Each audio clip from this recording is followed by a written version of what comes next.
Hi, welcome back to Gimme 5 Friday. I am here with the brand new principal of Casa Grande Union High School, Mr. Frank Armenta. Hello. Welcome, Frank. We're so excited to have you. I'm here. Yeah, you're here. And it's during the summer, and instead of being on a beach somewhere, you're here. Well, you know exactly. That's what I like. I like sand and beach and water. Yeah, right.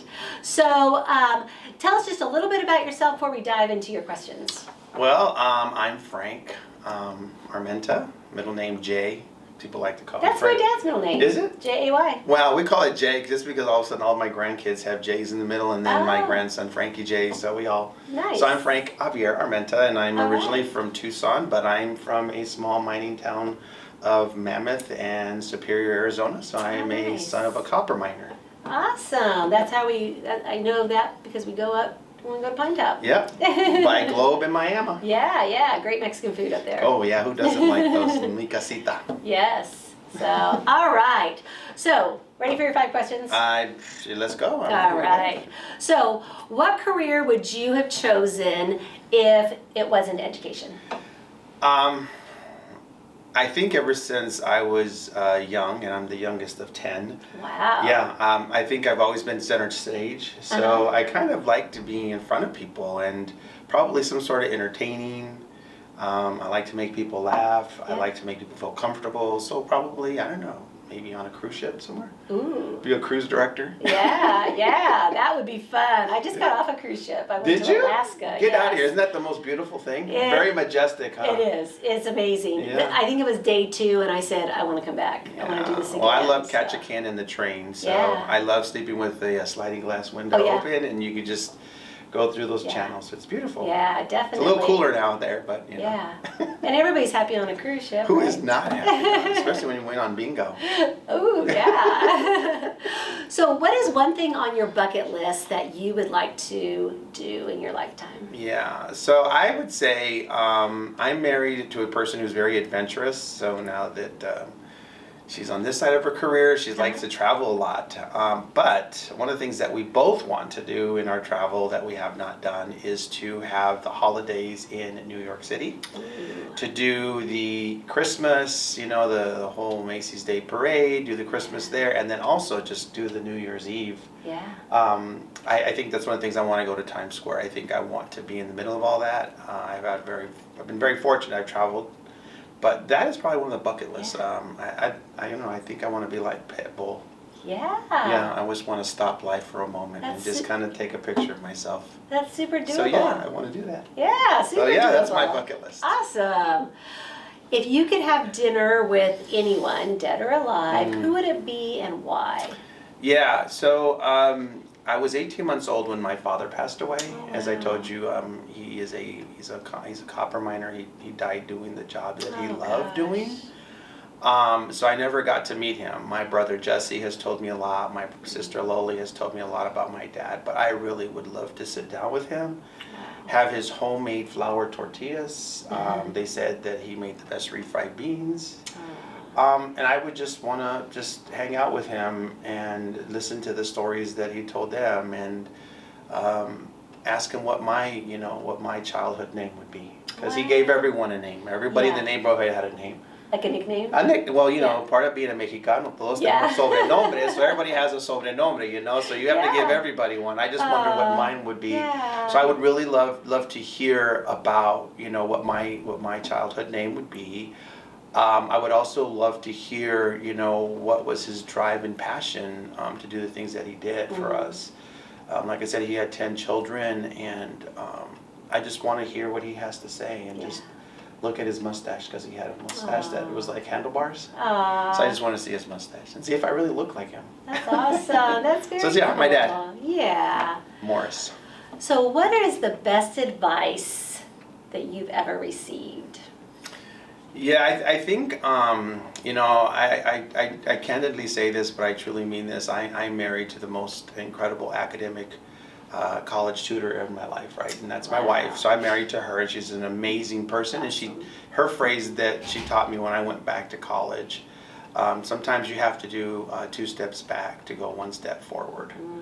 And I didn't really understand what that meant at the time when I was trying to go back to school to re-engage myself and to find myself. But I realized that, yeah, sometimes you have to go backwards to go forward. And I think as, I spent, I'm entering my 29th year in education. I think that's something that I got to tell my students sometimes, because there are some challenges. They see these barriers, and I just have to remind them that sometimes you have to go backwards to go forward. So that's probably the best advice that I received, because I find that very useful. Sometimes to start my day, and sometimes to start a new career, like being here. Right. Yeah. Very good. And it's not going backwards. Don't get that right. Yeah. No. I am moving forward. Definitely. So this is kind of challenging. Yeah. What is one word that you hope that your students at Casa Grande Union High School use to describe you by the end of the school year? I would probably say one word. Well, it's a phrase, but okay. He was there for us. I like that. He was there. Mm-hmm. We're going through a transition in time, and some of those students, as I've seen in person and I've seen online and I've heard, is that they really love Dr. Lineberry, and they like what he's done. And by all means, I'm not trying to replace him, because we never do that. But I want them to know that I'll be there for them. And I know, there's a contractual 180 days, but I want them to know that I'll be there in those special moments that they have, whether it's on our campus, whether it's in the community, whether it's them, showing off their pig. Yeah. At the Forrest. Fair. Yeah, Forrest. Yes. I'm looking forward to meet Forrest in the FFA, because I got excited about that. So I want my kids to know that whether it's there, I just want, I want them to know that I'm going to be there. I'm going to be there for them, and I know that that's a big part of what the community, especially young people, because sometimes, they're not consistent with themselves, but they want consistency from us. Oh, definitely. And so I want them to know that I'm going to be there. Yeah. That's really great. Yeah. So that being said, what is your vision for the year? Well, building relationships, right? I think that's the big thing for this year. And, I think I've learned to tell myself that, especially in new situations, there has to be a lot of, listening, looking, and learning. I have to do that, and that really means building authentic relationships that are built on trust with one another, and that everyone is coming as an individual. I think the other day I asked someone at the school how many students we have, and we're approaching 1,800 students. Wow. So I hope we continue to have students register, and for the new school year. I don't want to say what the school year is, because then my hands are going to do something weird. Yeah. You know what the school year is? What? What's the school year coming? What's the school year coming? Oh, 6, 7. See, I told you didn't want to do that, but I didn't want to say that, because I know that we're entering this one. But yeah, so awesome. To me, I'm excited about that. Yeah. I'm excited about the new school year. I'm excited, for to meet my kids and their families, which I have already. I mean, I hit the ground running. Yeah. I met some students last year.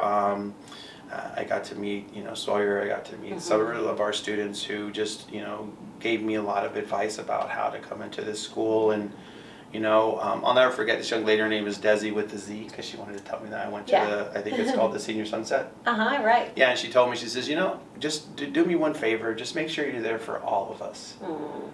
Not just for a certain group of kids, because sometimes you can get kind of caught up in the, what other athletes or the popular kids. But she just said, just be there for all of us. Yeah. I said that was really good advice. I really want to be there for all of our students. Well, I've heard you introduce yourself to the staff, and one of the things I really loved was that you said that you've been a teacher, you've been a principal, you've been an assistant superintendent, and you want to get back where the kids are, because at the district office you don't always get to be around the kids all the time. I do, thank goodness, because I get to go out there and be with the kids. But if you're in office, and so you just really wanted to be on that campus and build those relationships with the kids, and That's Yeah. really the best. That's why we all became teachers, right? Right, and I think going back to that, which was a great day. April 15th was a great day for me on that, Yeah. meeting the faculty, community, and students, and some board members.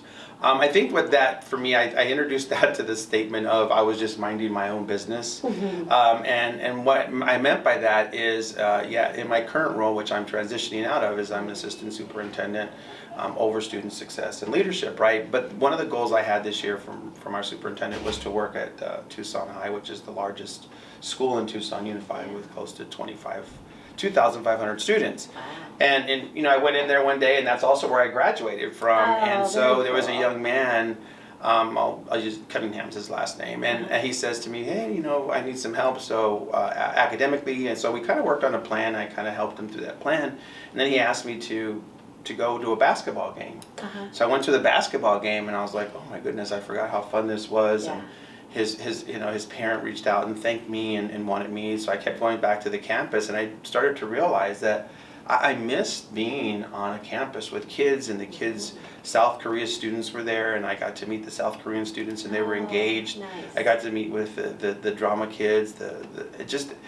It reminded me of my 13 years of being a principal, that I really loved being on a campus, and I love to see kids transform themselves, because sometimes it's very hard for them to believe that they can transform themselves into what they believe they can be. So during that time, I always used to tell them, I believe in you at the time you don't believe in yourself. Yeah.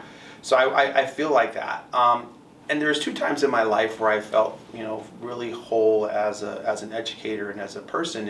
First is when I was a teacher, right? I really loved being a teacher. I loved my students.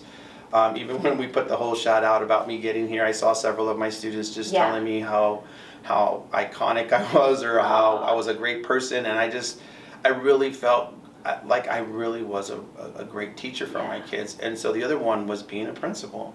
So when this opportunity came to be here at a school that is over 100 years old, and it's just a place between Tucson and Phoenix that people know that this is the big house, that I'm like, wow, why not take this opportunity? Yeah.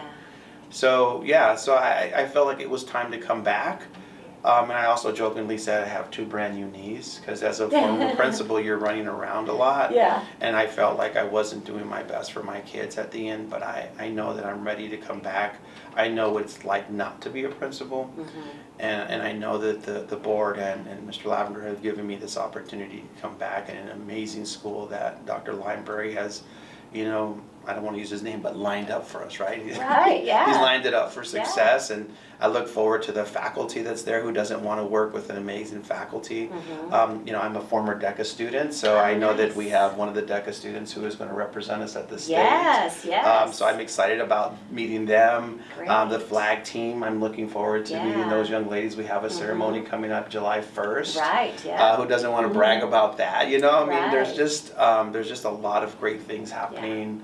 So I think this is the right spot for me and where I want to be. Well, great. Well, we're super excited to have you, and any kind of closing message you wish to give to our students or staff or family? I think for me, first and foremost, I want to let the parents know that, I am available. I am a person who's very personable.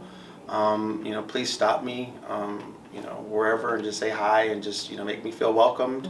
I want you to know that I'll be there, and I will take that responsibility of your child safety and education very seriously, and that I know that that's my job. I know that I have to do that. I also want our students to know that I'll be there for you. Make me feel welcome. Whatever I can do to help you as your path for college, career, and life, let me know how I could do that. And for the amazing educators and support staff at Union, I'm excited to join you and to continue the great work that Dr. Lineberry has put in place in front of us.